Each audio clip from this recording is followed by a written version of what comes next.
जय श्री कृष्ण मित्रों। महाभारत युद्ध से पहले सहदेव दुर्योधन से मिलने क्यों गया था? जब पांडवों में सबसे रहस्यमयी, सबसे मौन और सबसे दूरदर्शी सहदेव स्वयं चलकर दुर्योधन के शिविर में गया। राजा दुर्योधन को सूचित किया गया, महाराज पांडवों का अनुज सहदेव द्वार पर खड़ा है, अकेला है, ना कोई शस्त्र ना सैनिक।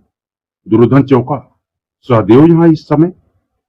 क्षण सोचा और फिर आदेश दिया, उसे भीतर लाओ। मैं देखना चाहता हूं कि युद्ध से पहले भविष्य मेरे पास क्यों आया है। सहदेव ने अंदर प्रवेश किया। उसकी चाल धीमी थी, परवाड़ी में स्थिर था, मानो समय स्वयं उसकी जुबान से बोलने आया हो। और फिर प्रारंभ हुआ वाद संवाद, जो कभी युद्ध के ग्रंथों में दर्ज नहीं हुआ, पर नीति की किताब में स्वर्णाक्षरों से लिखा गया। दुर्योधन ने पूछा, सहदेव तुम यहाँ क्यों आए हो? क्या पांडवों ने अब भी शांति की आशा नहीं छोड़ी? सहदेव ने उत्तर दिया, मैं किसी समझौते का प्रस्ताव लेकर नहीं आया। मैं केवल वह वाक्य कहने आया हूं जिसे विधाता ने मेरे मन में रख छोड़ा है, और वह यह है, यह युद्ध तुम्हें सिंहासन दे सकता है, लेकिन आत्मा की शांति नहीं। दुर्योधन मुस्कुराया, तुम्हारे शब्दों में गूढ़ता है सहदेव, पर मुझे सीधा उत्तर चाहिए, क्या मैं इस युद्ध में विजय रहूंगा? सहदेव ने उत्तर दिया, विजय यदि केवल युद्ध जीतना ही विजय है तो तुम्हें उत्तर देने की आवश्यकता नहीं, लेकिन यदि आत्मा, कुल और इतिहास को भी विजय में गिनते हो तो जान लो, तुम्हारा पथ उस अंधकार की ओर जाता है जहां अंत में केवल पश्चाताप शेष रहता है। दुर्योधन ने कहा, तो तुम क्या कहने आए हो? तो तुम यह कहने आए हो मैं पराजित हो जाऊंगा? सहदेव ने शांत स्वर में कहा, पराजय तलवारों से नहीं होती दुर्योधन, वह तो तब होती है जब मनुष्य अपना विवेक खो दे। तुम वह युद्ध पहले ही हार चुके हो जब तुमने कृष्ण के प्रस्ताव को ठुकरा दिया। दुर्योधन ने व्याकुलता में पूछा, क्या यह मेरा अंतिम अवसर है? सहदेव बोले, प्रत्येक श्वास एक अवसर है, परंतु जब हृदय में केवल घृणा हो तो अवसर भी श्राप बन जाते हैं। कच्छ में मौन छा गया। दुर्योधन की आंखें स्थिर थी और सहदेव की वाणी जैसे वायु में गूंज रही थी। सहदेव ने अंतिम शब्द कहे, मैं नहीं चाहता था कि मेरा कुल ऐसे बिखरे, लेकिन नीति को यही स्वीकार है, अब जो होगा वह केवल दृश्य है। कथानक तो पहले ही पूर्ण हो चुका है। और वह कहकर चला गया। लेकिन कहते हैं उस रात दुर्योधन बहुत देर तक सो न सका। उसके स्वप्न में केवल एक चेहरा आता रहा, एक शांत पुरुष जिसकी आंखों में भविष्य लिखा था और शब्दों में नीति की चेतावनी थी। सहदेव के शिविर लौटते ही रात्रि के तीसरे पहर में जो चारों ओर मौन था, सन्नाटा था और शंख नगाड़े अभी शांत पड़े थे, तब श्री कृष्ण ने अर्जुन को बुलाया। अर्जुन ने पूछा, केशव इतनी रात गए सहदेव अभी लौटा है, क्या और कोई चिंता है? कृष्ण ने एक गहरी दृष्टि डाली और बोले, हाँ अर्जुन, जब समय थकने लगे तब केवल दो ही बातें बचती है, एक भविष्य की चेतावनी और दूसरी युद्ध के समय की बुद्धि। सहदेव पहले दे गया है, अब तुम्हें दूसरी देनी है। अर्जुन चुप रहा। उसने कृष्ण की आंखों में कुछ अनजानी बेचैनी देखी। फिर श्री कृष्ण ने कहा, कल जब तुम युद्ध भूमि में कर्ण के सम्मुख खड़े होगे और उसका रथ भूमि में धंस जाएगा तो वह तुमसे क्षमा और नियम की याचना करेगा, तुम्हें याद दिलाएगा कि तुम धर्म के पुत्र हो, न्यायप्रिय हो, रणधर्म का पालन करते हो। तब याद रखना अर्जुन, धर्म कभी कभी न्याय से बड़ा होता है और तुम्हारा धर्म होगा उसका वध, ठीक उसी क्षण जब वह असहाय होगा, क्योंकि वह क्षण नहीं दोहराया जाएगा। अर्जुन स्तब्ध था। उसने कहा, परंतु केशव तो वह धर्म होगा। कृष्ण ने उत्तर दिया, नहीं अर्जुन, यह काल की योजना है। कर्ण को पराजित नहीं किया जा सकता जब तक वह पूर्ण शक्ति में हो। वह स्वयं मृत्यु को आमंत्रण देगा और तब तुम्हें केवल निमित्त बनकर उसे पूर्ण करना होगा। यह धर्म की हत्या नहीं, यह अधर्म के साम्राज्य की अंत होगा।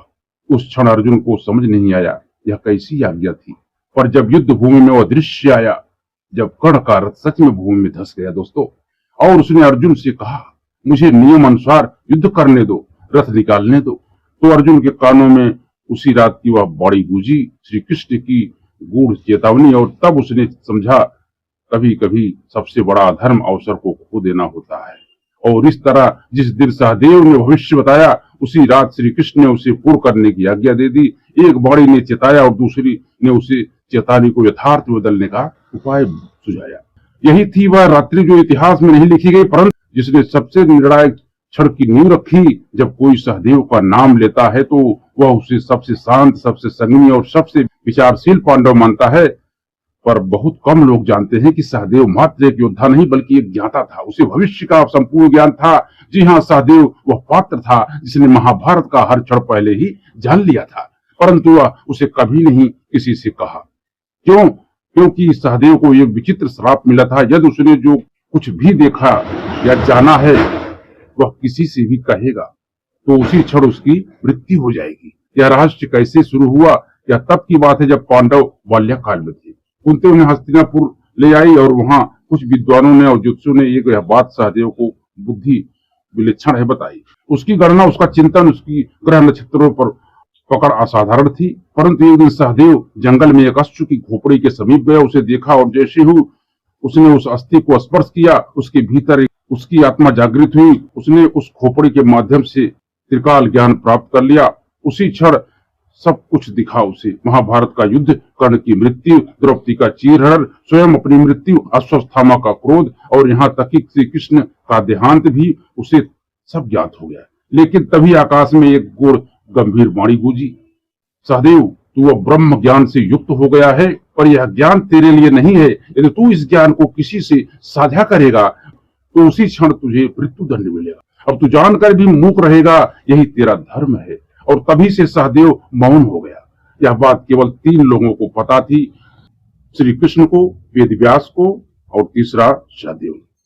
कृष्ण ने एक दिन अकेले में सहदेव से पूछा, क्या तुम भी युद्ध को टाल सकते थे? सहदेव ने मौन रखकर उत्तर दिया। कृष्ण मुस्कुराए और बोले, तुम्हारा मौन भी वाणी से अधिक मुखर है। तुम्हें समय ने श्राप दिया है और मुझे हम लोग जानते हैं पर कभी नहीं कहते।